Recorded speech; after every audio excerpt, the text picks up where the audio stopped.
I've been saying I was going to do it, but I've been putting it off. However, today I want to give you 3 tips on how to co-parent with a narcissist. As always, make sure you click the like button as it really does help the channel. Follow, subscribe, leave a comment in the comment section, and share with your friends in order to raise narcissistic abuse awareness. The first piece of advice I have for you in order to co-parent with a narcissist is lower your standards. You must accept that you made a mistake and you have procreated with someone you should not have. I'm not blaming you for it. I'm sure that when you made that decision, you didn't see the side of them that you're seeing now, because narcissists are very good at love bombing. You fell in love with their representatives and now you're seeing their true self. However, expectations must go out the window. You must understand that you're dealing with someone who is incapable of reason, incapable of logic, and incapable of putting anyone's feelings and needs above their own, including their children. No matter what, you must accept that the children are not just yours, and you can't control how the other parent parents. In Buddhism, they teach that the cause of suffering is the attachment to desire. So until you can accept that the person you're dealing with is incapable of being an adult about pretty much anything, and just let go of trying to change their behavior for your children's sake,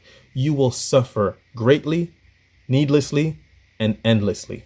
Besides, if they can upset you and get an emotional reaction out of you, they see it as an absolute win, which brings me to my second point, which is limit contact to text only, preferably emails. Narcissists are energy vampires, so they are constantly trying to get a rise out of people. If you are stuck having to be in contact with them for the children, you can at least make sure that it's on your own terms. It's going to be much harder for them to get an emotional reaction out of you through texts, and it's going to be easier for you to learn how to gray rock and respond to their messages rather than react out of frustration. Besides, if they do get a rise out of you, you'll be able to answer their messages on your own time once you've had a chance to calm down. And of course, it doesn't hurt to have all messages be recorded in text, because we know how narcissists get when it comes to changing reality and facts. And number 3 is, don't try to overdo things in order to compensate for the damage that the other parent does to the children.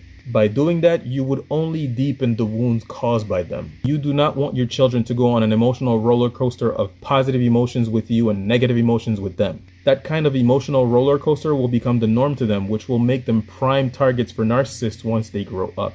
What you really want to do is model normalcy so that eventually your children will be able to see that something is wrong with the other parent on their own time. You can point out things that are not normal with the other parent if you must, or if the children ask, but always without insulting the other parent. But remember, children are sponges. The biggest influences we have on them is not what we say, but how we behave ourselves.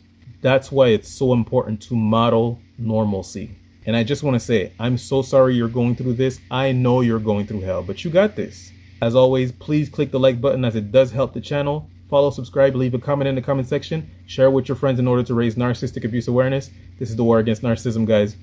Salute.